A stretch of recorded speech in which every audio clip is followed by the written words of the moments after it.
Bonjour Aurore Berger, Bonjour. merci d'être avec nous. Ce week-end, 8 permanences de députés La République En Marche ont été prises pour cible. Vous êtes porte-parole de La République En Marche, vous êtes vous-même député des Yvelines.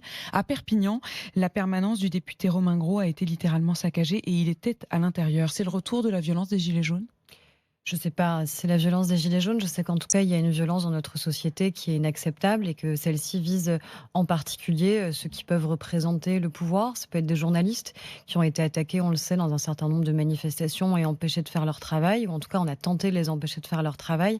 Et c'est la même chose sur les parlementaires. On a vécu des mois qui ont été très compliqués avec un mouvement, je ne sais pas si on peut encore le qualifier de mouvement social, en tout cas un mouvement qui a été de plus en plus violent, de plus en plus radical et radicalisé dans ses méthodes.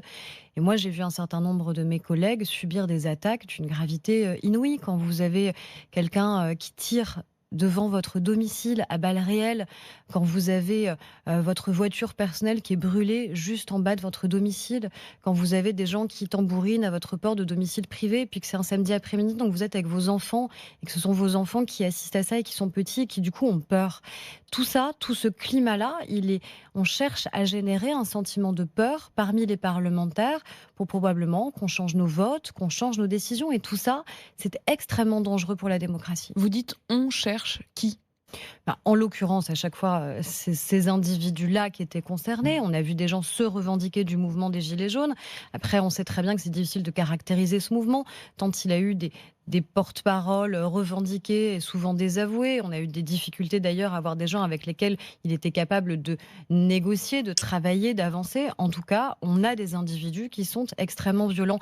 Et j'ajoute que non seulement on a des individus violents dans ces manifestations, mais qu'on a aussi des hommes et des femmes politiques qui, depuis 2 ans, font entendre cette petite musique comme quoi nous serions illégitimes. Quand Jean-Luc Mélenchon, le soir même du premier tour de l'élection présidentielle, dit avec un goût amer que finalement cette élection, elle a été volée au peuple, quand pendant 2 ans, nous avons, y compris des parlementaires qui ont eux-mêmes été élus avec une forte abstention, avec un certain nombre de bulletins blancs et nuls, mais qui laissent entendre, qui laissent croire que nous serions illégitimes parce qu'on n'était pas prévu, parce qu'on n'était pas au programme, quelque part, il donne des arguments et il chauffe à blanc un certain nombre de partisans qui ensuite deviennent violents. Ça veut dire que vous estimez que ceux que vous venez de citer à l'instant, Jean-Luc Mélenchon, un certain nombre d'élus de la France Insoumise, ont une responsabilité, y compris dans les violences qui éclatent? Moi, je considère qu'à partir du moment où, depuis 2 ans, ils chauffent à blanc leurs partisans contre les médias, contre la justice et les magistrats, contre les élus et les parlementaires, en l'occurrence de la majorité. Oui, parce que quelle démocratie on veut? Est-ce qu'on veut une démocratie où les journalistes ont peur de faire un travail d'enquête ou de se rendre dans des manifestations, où des parlementaires ont peur de voter en toute conscience un certain nombre de textes, où des magistrats ont peur de rendre leurs décisions? C'est mauvais pour tout le monde et ce n'est pas ça ma conception de la démocratie. On va revenir à ce qui s'est passé dans les permanences, mais si on s'arrête un instant sur ce que vous dites, du côté de Jean-Luc Mélenchon et de ses partisans, on vous répondrait que le problème, c'est aussi que eux-mêmes sont la cible, notamment de la justice, d'une justice qu'ils estiment être une justice politique, et que ça met à mal la démocratie. Mais ils ne sont absolument pas la cible d'une justice politique. Enfin, la justice est indépendante. Alors c'est très bien qu'en disant ça, je vais avoir peut-être des centaines de partisans de Jean-Luc Mélenchon qui vont m'interpeller sur les réseaux sociaux avec un certain nombre de noms de plus en plus vulgaires pour mieux dire que c'est faux. Mais à un moment, c'est ce qui se passe dans notre pays. Ce qui est quand même assez amusant, c'est que la plupart de celles et ceux qui ont été violents ces derniers mois ou se revendiquent de cette violence, légitiment cette violence, sont les premiers à faire confiance à une officine qui est financée par un État étranger, qui a cherché à faire croire pendant des mois que nous étions dans un État policier et qui évidemment référence à rue Châteaudet de manière très claire, parce que c'est devenu RT1. la chaîne de référence d'un certain nombre de militants politiques qui ont fait usage de la violence.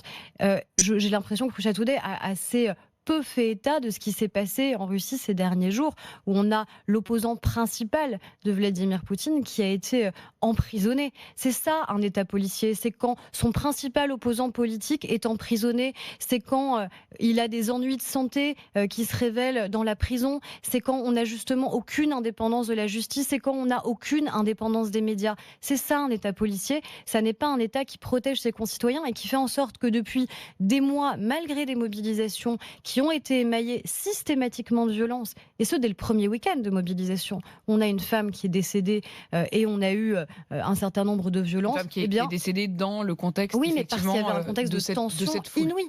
Mais ça aurait dû aussi stopper. On aurait dû tous considérer que dès le premier week-end de mobilisation, si déjà, dès ce week-end-là, on avait Stopper quoi? Stopper la mobilisation? mais je pense qu'on n'aurait probablement pas accepté la même chose si on avait eu une mobilisation d'un syndicat, quel qu'il soit. Je pense que le syndicat lui-même, si dès le premier samedi de mobilisation, il y avait eu tant de tensions, tant de violences et un mort accidentel, mais dû aux tensions... On a l'impression presque d'un discours un peu naïf quand on vous entend, Non, parce que c'est pas cette du tout violence, naïf. non seulement elle n'a pas cessé, elle n'a pas arrêté les manifestations, mais vous le voyez, Mais c'est un sujet, elle justement. continue. Et c'est précisément un sujet, bien sûr, c'est un sujet dont il faut débattre. Mais en tout cas, vous ne pouvez pas estimer que ça a arrêté les foules. Bien au contraire. Justement, ça n'a pas arrêté les foules. Et c'est ça qui devrait nous questionner sur ce que ça dit à un moment de notre pays, de notre société, si l'usage de la violence est légitimé, si on considère normal, encore une fois, qu'on cherche à faire peur pour faire infléchir la décision et le travail de celles et ceux qui représentent la démocratie, que sont la justice, que sont les médias, que sont les hommes et les femmes qui ont été élus. Mais maintenant, on fait quoi alors? Eh bien déjà, on sanctionne. Ça me paraît être une évidence que de le dire. Mais enfin, vous citiez l'exemple de mon collègue Romain Gros, parce qu'à samedi, suite à une mobilisation des Gilets jaunes, c'était 200 à 300 à Perpignan. Donc c'est une très faible mobilisation numérique, mais extrêmement violente. Tout ça, permanence a été saccagée. Il y a eu une tentative d'incendie. Il se trouve qu'il était là. Je pense que les personnes qui ont attaqué sa permanence se sont pas posé une seule fois la question de savoir s'il y avait quelqu'un ou non à l'intérieur. Il aurait pu recevoir des citoyens, il aurait pu être avec ses enfants, et ça aurait pu finir de manière tragique. Aurore Berger, précisément, ces principales permanences qui ont été ciblées ces derniers jours, elles l'ont été notamment par des jeunes agriculteurs qui ont revendiqué pour certains leurs actes. Ça a été le cas par exemple des jeunes agriculteurs du Lot-et-Garonne qui ont muré la permanence du député La République En Marche. La présidente de la FNSEA, qui était mon invitée ce matin sur RMC, estime que sur le CETA, c'est un peu de votre faute parce que vous n'avez pas écouté les agriculteurs, et précisément ce sont récemment les députés qui ont voté le CETA qui ont été pris pour cible. Mais encore une fois, rien ne légitime la violence, pas plus quand elle émane ici d'une mobilisation dite des Gilets jaunes ou là des agriculteurs. Et je dis de manière très claire aux agriculteurs, on a le droit de débattre, mais on n'a pas le droit de contraindre par la force le vote des parlementaires. Ou alors ça n'est plus la démocratie. Nous avons été élus, nous avons travaillé pendant 2 ans sur le CETA, c'est Marie Lebec, qui est députée des Yvelines, qui a notamment travaillé sur le sujet. Nous avons à un moment d'avoir le droit d'avoir des divergences en démocratie. Mais est-ce qu'on pense sincèrement que c'est en murant une permanence, en taguant une permanence, en intimidant, en essayant de désigner à la vindicte populaire des parlementaires que la démocratie en sort gagnante? On a le droit d'avoir des désaccords et de les exprimer, y compris parfois vivement dans le débat public. Mais les désigner à la vindicte, vous faites référence à quoi? Parce qu'on voit pulluler systématiquement maintenant sur les réseaux sociaux une espèce un peu de ce qu'ils appellent les murs de la honte de parlementaires qui ont voté ici telle ou telle chose. Déjà, tout est public.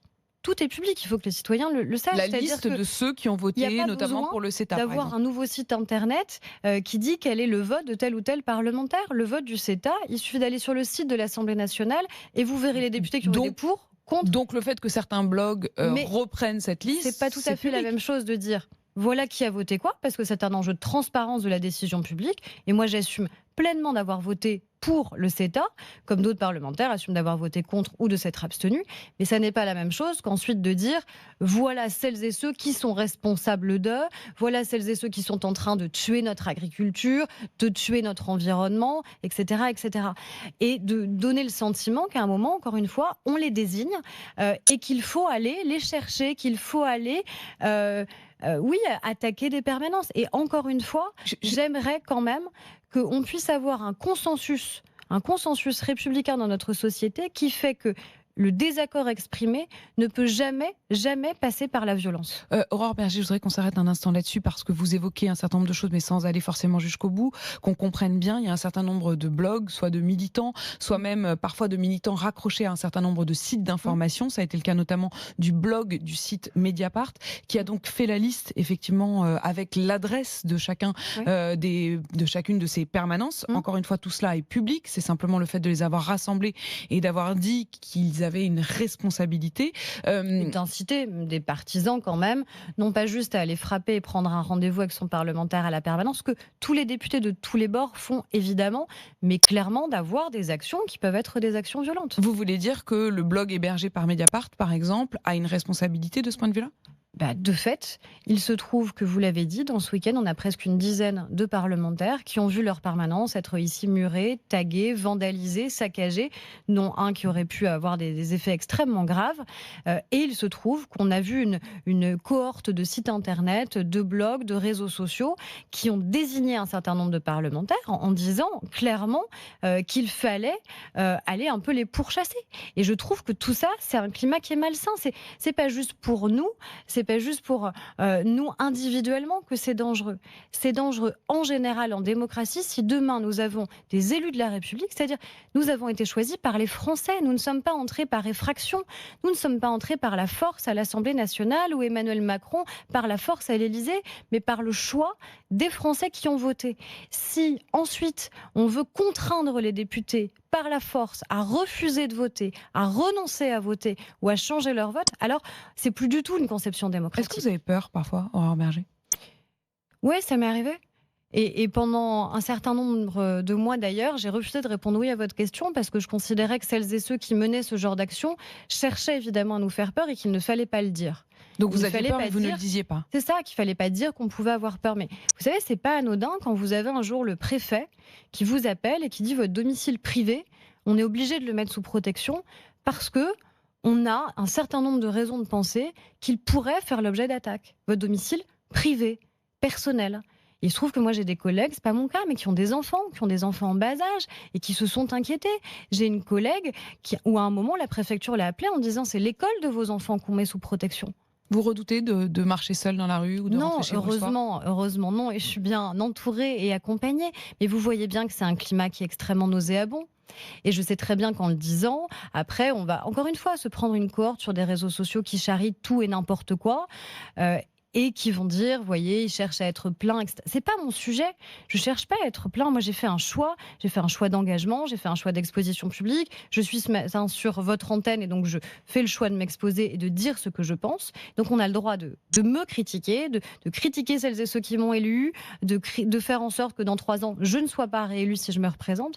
Mais on n'a pas le droit, en République, en démocratie, de chercher à me faire peur et à faire changer mon vote ou mes décisions par la peur. Aurore Berger, quand on écoute notamment les auditeurs d'RMC, ce matin ils parlaient encore de la façon dont ils redoutaient la rentrée, une rentrée sociale, la réforme des retraites notamment. Est-ce que vous craignez un automne difficile ? C'est très difficile de répondre et de dire ce qui peut se passer cet automne. Je sais qu'il y a un certain nombre de mobilisations syndicales qui vont exister, avec des journées de mobilisation syndicale qui sont, assez traditionnelles même à la rentrée. Moi, j'espère qu'on aura encore une fois une mobilisation qui soit une mobilisation sociale, avec probablement des désaccords qui seront exprimés sur la transformation de notre système de retraite et un débat public qui pourra du coup émerger au-delà de la négociation qu'on a eue pendant 18 mois avec les syndicats. Mais encore une fois, ça n'est pas la même chose d'avoir une mobilisation sociale sur le fond avec des mots d'ordre de cette nature-là. Et on le voit bien, des mobilisations qui n'ont plus du tout d'ailleurs de mots d'ordre de nature sociale. Et puis il y a cette nouvelle épée de Damoclès, on nous parle de 3 milliards d'euros recherchés par le gouvernement pour boucler le budget. Vous allez les trouver où ? Alors déjà, il n'y a pas eu aujourd'hui d'arbitrage qui a été pris sur la question de la dépense publique et on entend beaucoup ce chiffre de 3 milliards revenir, donc il n'y a pas eu d'arbitrage. Ça veut dire quoi, il n'y a pas eu d'arbitrage pour que les auditeurs et les téléspectateurs comprennent bien ? Ça veut dire qu'à un moment, un budget, ça veut dire que ces 3 milliards, on pourrait ne pas les boucler en fait ? Non, mais ça veut dire qu'un budget, il est fait ministère par ministère en fonction des priorités qui sont celles du gouvernement. Et en fonction de ces priorités, ensuite, ce budget, il est débattu pendant de nombreuses semaines à l'Assemblée nationale. Donc en plus, dans le budget qui arrive et le budget qui sort de l'Assemblée nationale, on a de nouveaux arbitrages, on a des éléments qui changent. Donc il pourrait ne pas y avoir 3 milliards qui manquent ? Moi, je pense qu'il faut en tout cas qu'on ait ce débat de manière sereine. Et c'est pas en se disant où est-ce qu'on va aller chercher ici ou là. Simplement, à un moment, c'est comme nous tous, il va falloir les trouver, les sous. Mais on les trouve déjà parce qu'on a réussi à rétablir nos comptes publics, parce qu'on a réussi à stabiliser depuis 10 ans, la première fois qu'on a réussi à stabiliser la dette dans notre pays. Donc c'est celle qui va quand même peser sur nos enfants demain, parce qu'on a réussi à stabiliser la dépense publique. Et c'est une bonne chose d'arriver à le faire. Et on a des engagements très clairs qu'il faut pouvoir financer. Quand on dit qu'on baisse de 5 milliards d'euros l'impôt sur le revenu, vous allez réussir, à travers les discussions à l'Assemblée, à faire en sorte que le budget soit à l'équilibre et qu'il n'y ait pas de trous ? Mais c'est évidemment l'objectif que nous devons avoir. Mais vous allez devoir, s'il y a plus de dépenses que de recettes, vous allez devoir trouver de nouvelles recettes, on est bien d'accord. Alors, déjà, il y a une chose très claire, c'est qu'on a dit qu'on n'augmenterait évidemment pas la taxation sur les ménages, on la baisse même, puisqu'on baisse de 5 milliards d'euros l'impôt sur le revenu. Donc vous allez augmenter la dette. Et on continue d'ailleurs à baisser aussi la taxe d'habitation, qui est un engagement très clair au moment de la présidentielle. Donc on tient nos engagements pour baisser l'imposition des ménages. Après, il y a un certain nombre d'éléments, on a dit notamment sur les niches fiscales, sur les entreprises, celles qui ne sont pas vertueuses en matière environnementale, parce qu'il faut aussi une cohérence justement entre le discours qu'on tient et les actes en matière de fiscalité, notamment de fiscalité écologique, où là, justement, on a un certain nombre de dépenses en moins à faire, puisque la niche fiscale, c'est des dépenses en moins que vous pouvez faire si vous les corrigez. Donc je pense qu'on peut réussir, évidemment, à trouver les moyens de maintenir notre dépense publique, notre dette. L'idée, c'est pas de gréver la dette encore, c'est sur l'inverse que nous avons été élus, donc il faut qu'on le tienne. Mais ça veut dire que vous me dites que vous n'allez pas augmenter les impôts, mais que vous n'allez pas augmenter la dette. Je vous dis qu'on va pas augmenter. Je vous dis qu'on va pas augmenter l'impôt sur les ménages. Je vous dis qu'on va continuer à baisser l'impôt sur les sociétés parce que c'était un engagement. Je vous dis aussi qu'il y a des niches fiscales qui existent, notamment sur les entreprises, et qu'on peut peut-être. Donc c'est une forme d'augmentation des impôts. C'est pas exactement la même chose. Pas sur les ménages, mais c'est une forme d'augmentation des impôts. C'est pas une augmentation, c'est une réduction. C'est une réduction des augmentations. Ça revient à une augmentation d'impôts quand même. Ça revient à tenir un engagement assez clair qui est de dire il faut aussi qu'il y ait des choses vertueuses qui se passent en matière environnementale. Et on ne peut pas demander un certain nombre d'efforts aux Français sur des changements d'habitudes et de consommation et ne pas être cohérent sur ce que l'État s'impose à lui-même et sur ce que l'État peut imposer aussi aux entreprises. Merci beaucoup Aurore Berger d'être venue ce matin au micro d'RMC et de BFM TV. Vous êtes porte-parole de La République En Marche. RMC.